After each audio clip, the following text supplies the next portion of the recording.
इस्लामाबाद में press club के बाहर हम इस वक्त मौजूद हैं और आप देख सकते हैं यहाँ दूसरी जानिब लाल मस्जिद और जामिया हफ्सा के जो आज औरत मार्च के लोग हैं वो यहाँ पर आए हुए थे और एन उस वक्त पर जब यहाँ से खवातीन का मार्च स्टार्ट हुआ और उन्होंने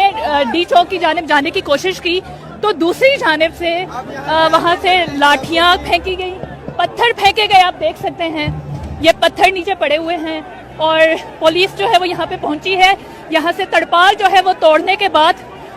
यहाँ पे जो औरत मार्च के इस साइड पे औरत आज़ादी मार्च के जो लोग जमा थे उन पे वो पथराव किया गया है। आप अभी भी देख सकते हैं जूते, डंडे और पत्थर फेंके जा रहे हैं यहाँ पर और पुलिस जो है वो तड़पाल दोबारा लगाने की कोशिश कर रही है, जबकि ये आप देख सकते हैं जूते हैं और अभी भी पत्थर है। साइड पे आ जाओ, साइड पर या